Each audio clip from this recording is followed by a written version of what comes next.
साहब जी, मैं सभी भाइयों बहनों बेटा बेटी माता पिता को भक्तिमती की सत्साई। तो आज हम सुनेंगे संत रामपाल जी महाराज की सत्संग में सभी भाई बहन मिलजुल करके इस धरती पर कबीर परमात्मा के रूप में अवतार लिया संत रामपाल जी महाराज ने, और उसकी अमृतवाणी में सभी भाई बहन बेटा बेटी माता पिता मिलजुल कर सुनते हैं सत्संग। सत साहिब जी प्रसंग चलता था वही आते कि जैसे क्या मांगो कुछ थिर ना रहाई, और देखत नैन चला जग जाई, 1 लख पूत 1.25 लाख नाती, और उस रावण के आज दीवान बैठी। ये मांगई आगे घटिया वस्तु, ठीक है भगवान दे रहा है ठीक है, और डिमांड करो ना देते ये मत सोचो कि भी भगवान ने ऐसा क्यों नहीं दिया। ये सब कुछ दे सकता आपको, ये जो चाहे सो कर सकता कबीर परमात्मा। इसकी डिक्शनरी में इम्पॉसिबल वर्ड नहीं है, ये वो समर्थ परमात्मा है। लेकिन बात यही ध्यान में रखना कि डॉक्टर उसी को वही वस्तु अलाउड करेगा जो उसके रोग में बढ़ावा नहीं, रोग ने सहयोगी हो। तो ये भी आप ध्यान रखना, ऐसी वस्तु आपको यहाँ से मिलेगी नहीं जो आपकी भक्ति का नाश करे, और बाकी आपका काम कोई 8 लगेगी नहीं। ये सत्कर मान लियो, बेसिक लिख लेना कि तक कोने में डायरी के।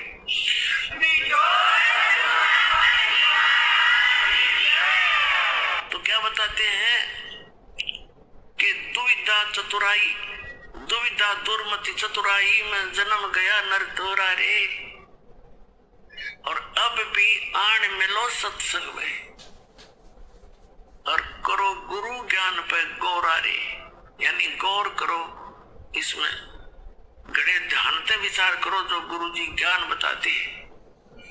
फिर बताते हैं कि शरण पड़े को गुरु संभाले, जान के बालक भोला रे, और कहे कबीर तुम चरण चित रखो, जो सुई में डोरा रे। जैसे सुई में धागा डाल देते हैं और नीचे गांठ लगा देते हैं, धागा उस सुई के लटकता रहता है, उसके ऐसे चिपटा रहता है, उससे दूर नहीं हो सकता, उसको साथ साथ ले जाएंगे, साथ लटकता जाएगा। कहते हैं शरण पड़े को गुरु संभाले, जान के बालक भोला रे। पुणात्माओं जैसे जितने भी दास ने बहुत इतिहास दिखाए, नकली ऋषि नए ऋषियों के संतों के, सभी का विधान है कि जो कर्म में भाग में लिखा है वो तो आपने भोगना ही पड़ेगा। भाग्य में जो लिखा है उसको प्रारब्ध कहते हैं, प्रारब्ध। अब प्रारब्ध में हमने जो दुख भोगने पड़ेगी, फिर भक्ति की आवश्यकता क्या है? कौन करेगा भक्ति? एक दो चोटी सी लाग जाओ, आदमी फूक देगा ठाके सारी मूर्तियां नरुन फोटुआ ने, तो क्या कैसे भक्ति कर सकता है? दिल टूट जाता प्राणी का। भक्ति करने की उत्साह तभी बनता है जब आदमी आने वाली आपदा का पता लग जाता है कि ऐसा होना था, और फिर एकदम परमात्मा उस बला को टाल देगा आपकी, और आपको महसूस भी होगा सचमुच आज शरण में ना होते थे, बिजली गिर गई थी, तो फिर दूनी रुचि बनेगी भक्ति में।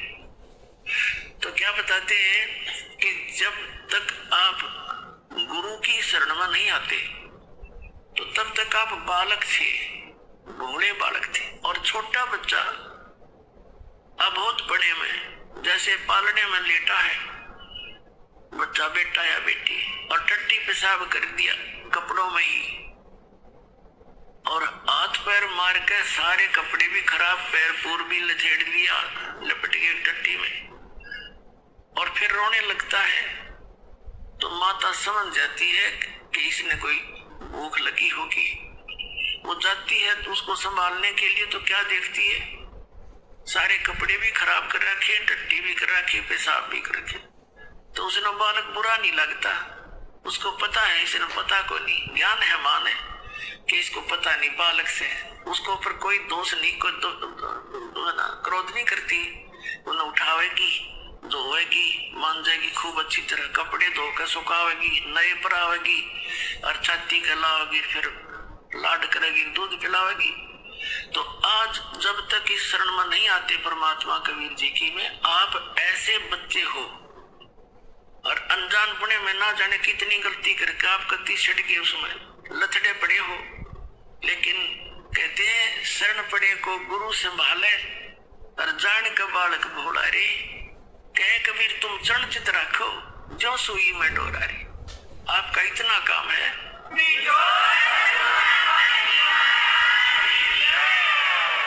आपके जो प्रारब्ध में जो पहले के जितने भी पाप थे वो आपके साथ लपेट के भेज रखे काल में, और जिसे पुण्य थे वो भी अंदर डाल दिए, तो आपके दोनों मिलाकर मिश्रण कर रखे।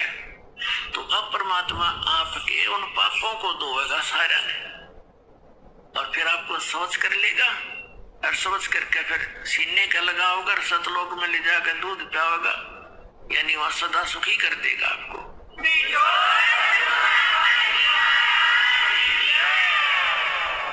शरण पड़े को गुरु संभाल जान का बालक भोरा रे। कहे कबीर तुम शरण चित रखो। आपका कर्तव्य बताया कबीर साहब ने, आप भी अपने गुरु जी से ऐसा अभेद संबंध कर लो, मन में दोष नहीं आवे। जिस दिन आपके गुरु जी के प्रति कोई विकार आता है, यानी कोई कमजोरी झांकते हो गुरुदेव के अंदर, तो उस दिन आपका नाम खंडित हो जाता है। और काल यही चाहता है कि ये एक बार संत से इसका कनेक्शन कट जाए, फिर यो कितने धक्के खाए जाइयो, कोई तेरा लंबा चौड़ा क्षेत्र है इसका, तो फिर इसको यही उलझा कर मार देता है। तो परमात्मा कहते हैं द्वार धनी के पड़ा रहे, धक्के धनी के खावे, 100 काल जगजोल ही पर द्वार छोड़ दी जावे। एक ये फाइनल फार्मूला इस भक्ति मार्ग में। इस परमात्मा कबीर जी के धनी के द्वार पर पड़ा रहे और इसी के धक्के खावे, 100 काल जगजोल ही, कितना ही काल आपको झटके देता दिखे, तो परमात्मा से दूर नहीं होना, यह बहुत बड़ी भूल हो जाएगी आपकी। अगर आप जैसे हम अज्ञानता में, यानी बगैर अध्यात्म ज्ञान के कई बार बहुत कमजोर सोच बना लेते हैं, और हम भूल जाते हैं कि हमने युगों युगों से पापों की गठड़ी बांध रखी है। और उसके लिए परमात्मा कहते हैं धीरे धीरे रे मना, धीरे सब कुछ हो, माली सी जैसो घड़ा तो समय आए फल हो। आप जी ने भक्ति का बीज ईब बोया है कितने युगों के बाद, अभी तक आपकी पिछले संस्कार ही चल रहे थे, और कहीं थोड़े बहुत पुण्य कर दिए, कि दाने डाल दिए, को छोटे मोटे पुण्य, वो स्वर्ग में बर्बाद कराए आप। पुणात्माओं, ये भक्ति युग है। अब ये चौथा युग का बीज का समय है। इसमें अब करोड़ों की, कई करोड़, यानी पूरे विश्व में ये भक्ति पर लगेंगे प्राणी, अरबों खरबों की संख्या में। और जो पार होगे वो तो होगे, और रह भी बतेरे जाएंगे, तो वो जो रह जाएंगे ना, उनकी दुर्गति घनी होगी, क्योंकि ये कमाई तो इतनी गजब की बनेगी आपकी। पहले मंत्र से बहुत गजब की कमाई बन जाती है, जबरदस्त भक्ति धन संग्रह होता है आपका। और फिर उनके अगर आप पार नहीं हुए तो क्या करेगा आपके साथ में। जैसे आपकी भक्ति धन इन ऊपर के लोकों में आपको इनका प्रतिफल मिलेगा, जब सतलोक नहीं जान पाए तो फिर ऐसे बनेंगे आपके साथ। इस मूल कमल में गणेश जी का जाप है, आपको दिया जाता है, इसका भक्ति धन आपका इकट्ठा हो रहा है, और पार हुए नहीं तो आगे ठड़ी यही रहेगी आपकी। फिर ये लुटेरे आपको टर्न बाई टर्न लूटेंगे। आप गणेश जी के लोक में जाओगे, वहां गण बना देंगे आपको, आपकी पूंजी होगी, रेस्टोरेंट तैयार है, उसका कमीशन है इन देवताओं का। जैसे होटल के मालिक होते हैं, उनका कमीशन होता है वो अलग से, यानी उसमें अपना नारा चार्ज लगाते हैं उस बिल में। तो आप कहीं किसी में 10% आपकी कमाई से, किसी में 15%, किसी में 20-25%, ये अपना लेते हैं, तब अपना गुजारा चला रहे हैं। ये कंगाल लोग है 21 ब्रह्मांड तक का सतलोक की दृष्टि में। और आप भक्ति के धनी लोग वहां जाते हैं, जैसे यहाँ कुल्लू मनाली में जाते हैं गर्मियों में सेठ लोग, और 10-20 हजार रुपये खराब करके उल्टे फिर आ जाते मुंह लटका के कर्म क्षेत्र में। तो आप इस मूल कमल के मंत्र का जाप जो आपको दिया जाता है गणेश जी के लोक में, वहां ठाठ करोगे, यहाँ के नकली ठाठ। जब वहां आपकी ये पूंजी समाप्त हो जाएगी उसके बाद आपको भेजेंगे ब्रह्मा जी के लोक में, क्योंकि उसका भी जाप आपने कर रखा है। वहां जब आपकी धन खत्म हो जाएगा फिर जाओगे विष्णु जी के लोक में, क्योंकि उनका भी आपने धन इकट्ठा कर रखा है। फिर उसके रेस्टोरेंट में वहां रहोगे। उसके बाद फिर जाओगे आप श्री शिव जी के लोक में, उसकी भी कमाई करते हो, मंत्र जाप करते हो। फिर जाओगे दुर्गा जी के लोक में, और वहां भी जब समाप्त हो जाएंगे फिर आपकी 2 मंत्र का जाप और रह गया, ये 2 अक्षर का सतनाम का जाप है। तो उससे जाओगे आप फिर ब्रह्मलोक में, इस काल के निज लोक के अंदर। वहां कोई हजारों युगों तक आप उस ब्रह्मलोक में रहोगे। वहां इस ओम के धन को खत्म करके फिर वापस आओगे, और फिर इस सतनाम के अंदर जो दूसरा मंत्र है, इसने काल ने उस ब्रह्मलोक में जीव को धोखा देने के लिए नकली सतलोक, नकली अलखलोक, नकली अगमलोक और नकली अकैलोक बना रखे। तो उस पूंजी को फिर ये आपकी वहां बर्बाद कराएगा।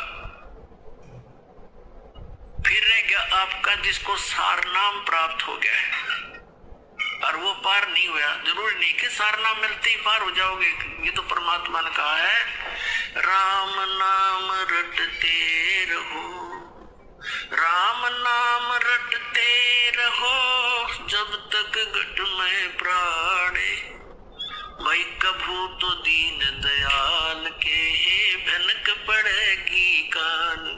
परमात्मा कबीर जी कहते हैं, बाकी खेती देख के गर्भियो मत किसान, अब हूँ झोले बहुत हैं, घर आले तब जाने।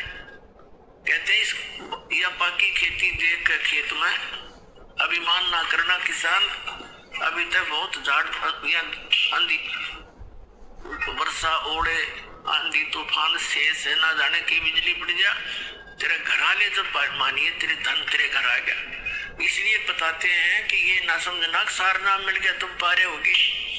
सार नाम की कमाई और मर्यादा में अंतिम श्वास तक करते हुए, और एक विशेष कसक बनाओ सतलोक में जान की, तब वहां जाओगे जहाँ आशा तांबासा हुई, मन कर्म वचन सुमरियो सोई।